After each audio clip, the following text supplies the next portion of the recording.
So, this is requirement 6B for American business. So, here it says, select a business leader and interview this individual to learn more about his or her company and career path. Discuss the role ethics play in making business decisions. Share what you have learned with your counselor. So this might go a little bit into requirement 5. I'm going to try at least. Okay. So this is my dad. I'm doing an interview about him. So, what do you do? I am the Assistant Scout Executive for the Tidewater Council Boy Scouts of America in Virginia Beach, Virginia. Nice. And that my role there is basically the COO, or the Chief Operating Officer. So I overlook the professional field staff who serves the troops and packs and youth of the area. I oversee the fundraising, and and make sure that the programs happen and go smoothly, and also oversee the membership recruiting and make sure that there's enough people joining and starting troops and packs in the Tidewater Council area, which covers the Chesapeake, Virginia Beach, Norfolk, and parts of North Carolina. Nice. So this is just purely out of curiosity, but what is the difference between a CEO and a COO?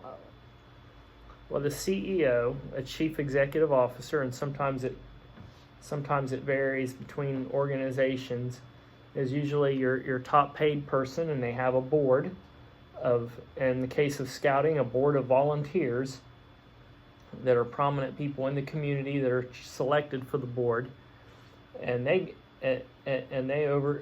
but then their CEO is the executive paid person that oversees the organization overall. And so then they will oversee someone like me, a chief operating officer, who oversees the operations, and then there might be another person who oversees development. There might be another person who oversees support. It just depends. It depends on how the organization's laid out. But the CEO is usually your top paid person of an organization. Thank you. So tell me about your career path. Like, was it a rocky road, or what basically what happened? So I was a Boy Scout like you, growing up. And of course, when I was your age, I didn't know that there were careers that people actually worked for the Boy Scouts of America. I just thought they were just a bunch of scoutmasters, running troops, and didn't know there was a business behind it that had to pay for the camps, that had to make sure that the records of your merit badges and advancements were being kept, that had to make sure that your leaders were being trained and selected, and had to make sure that scouting was being promoted so guys like me could join. I didn't know there was any kind of infrastructure behind scouting. And so once I was worked on summer camp as a youth in the aquatics area, and after I graduated from college, I was made aware of the fact that there was a profession in scouting. So I started off in the profession as what's called a district executive. Now, a district executive is somebody who oversees a geographic area called a district. It could be a county, it could be one or two counties, it could be part of a city, but there's usually about 1,000 scouts in each district, and there might be anywhere from 30 to 60 troops and packs and crews in that area, and there's also, and the district executive makes sure that those troops and packs are being served. Well, then after a few years, I was moved up to a role called the district director, where I had Well, first I was a senior district executive, and I was given a bigger district to serve that had close to 2,000 kids in it. And then I was moved up to district director, where I had a large district I served, and then also supervised one district executive. And then I became a field director, and a field director I oversaw 5 district executives and supervised them. Nice. Where now I supervise more district executives and then also other operations within the council. Yeah, so as that, the district director, what you started out as. District executive. Yeah, sorry, district executive. So, where was that? What district did you? Oh, that was in the Richmond district in Rockingham, North Carolina. Nice. And then I moved to Greenville, South Carolina. Then I moved to Ohio, in my hometown, Chillicothe, Ohio, or Columbus, Ohio, and then I went to Columbia, South Carolina, and then to Asheville, North Carolina, then to Fort Myers, Florida, and now to Tidewater Council. Nice. So, tell me, what are some ethics that you do, like business ethics? Business ethics within our organization is probably the most important thing, since we're teaching it to scouts like you. Yeah, but like what type? Well, the first tell me some. Well, the first thing I think in any business for ethics is transparency. Especially in a not-for-profit where people are donating their money or paying program fees to be a part of it. They want to know where their money is going. And so with us, we want to make sure that how our money is being spent, people know how it's being spent, and that we can vouch for it. And also how our time is being spent, to make sure that the time we're being paid is being put to good use, and that we're working hard but also working effectively. Nice. And then also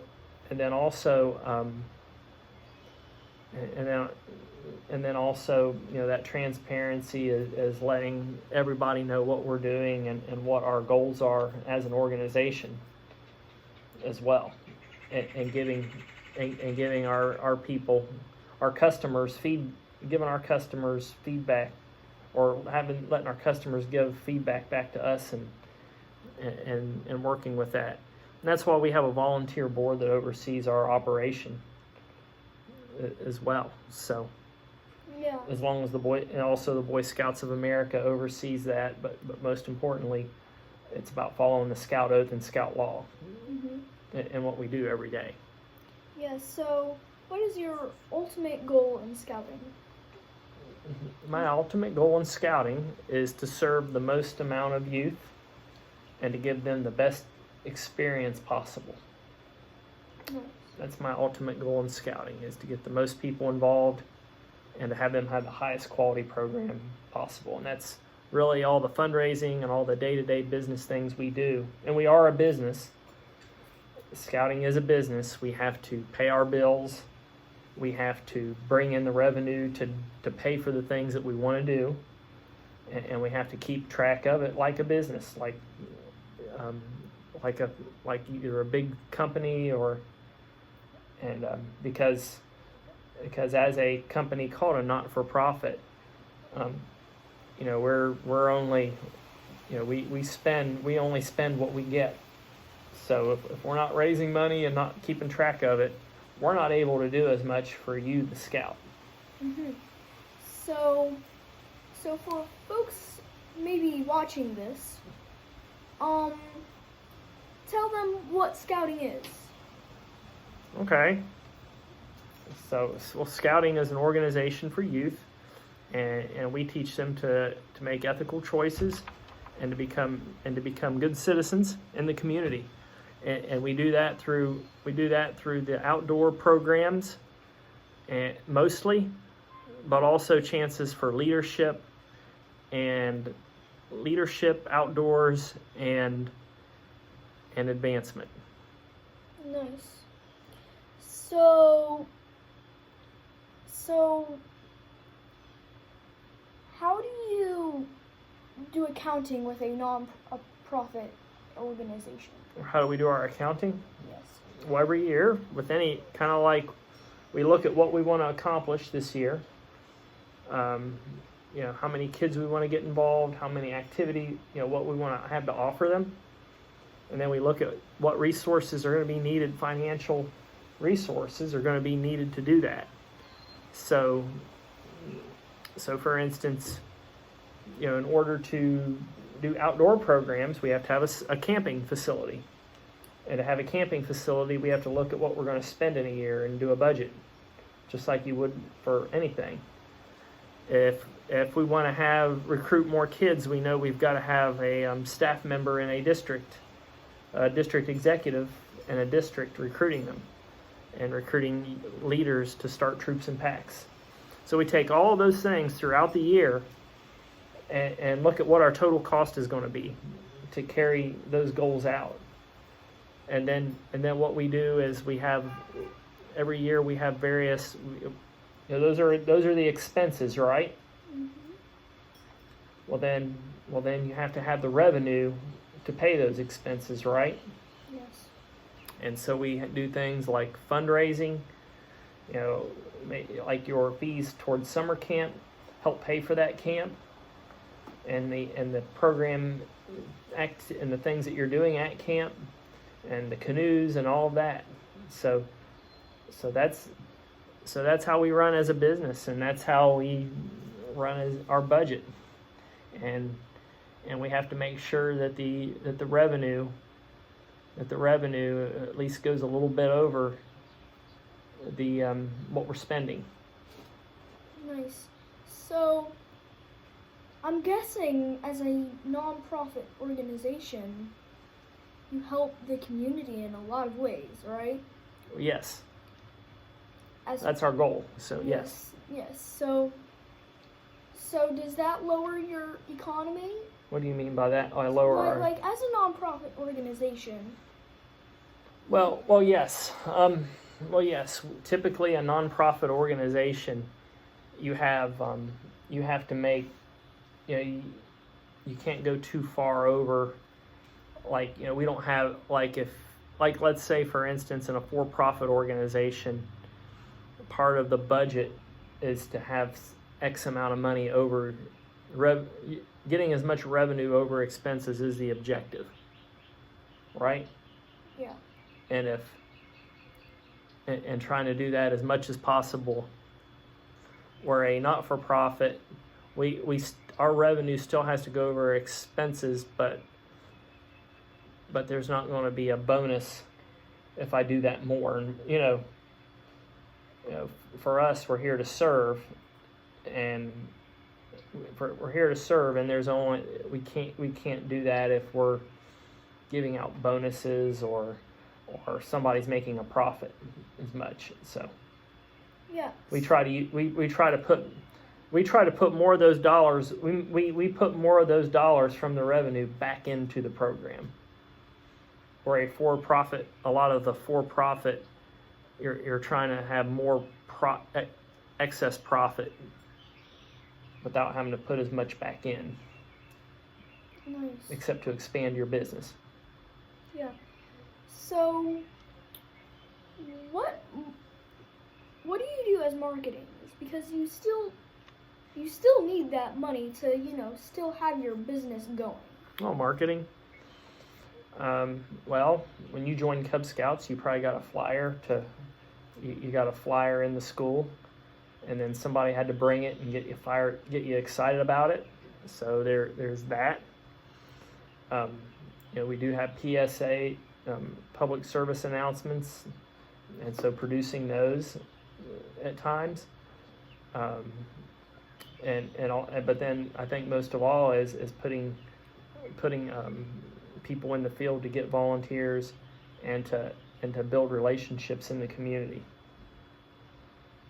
Thank you. Putting a staff out there to market. So yeah, so you're helping a lot of people by doing all this. We try. Amazing. That's our goal. So. Yeah. So so management. Yes. Yeah. So like what's the how do you manage certain things in the business? Like manage people or just stuff in general. You know, it can be people or whatever. well, managing people, you want to when you're a manager, you're a mentor to help those people become as successful as possible at what they're doing, and give them the tools to do that. And also teach them how to do those things successfully. But then also to hold them accountable if they do or they don't. So praise them if they praise them, and encourage them when they do, and hold them accountable when they don't. Just like if you don't do your homework, you have your mom holding you and dad holding you accountable. Or if you kick the table and it makes the camera shake, somebody's holding you accountable. So, Not saying any names. But that's how you manage people. And managing an organization, you make sure you're getting the most work out of those folks, and being able to keep them and keep them happy and keep them wanting to help make the organization better. But another management is managing your dollars, and making sure you're meeting those financial objectives, whether it's to make a profit or whether it's to have more money to put back into the program or put back into the organization, like with a nonprofit like us. Yeah, so unfortunately, I would like to further this conversation, but I gotta get back to school, and thank you for your time. Well, thank you for having me, Jensen. And I know you're working hard at this, and I know you're working hard in scouting, and I appreciate you bettering yourself through scouting and being part of our program. Well, I guess I'm supposed to say thank you. Yeah, that's fine. Yeah, but all right. This is requirement 5 and 6B. Well, very good. Well, I'm glad we covered a lot. So, all right.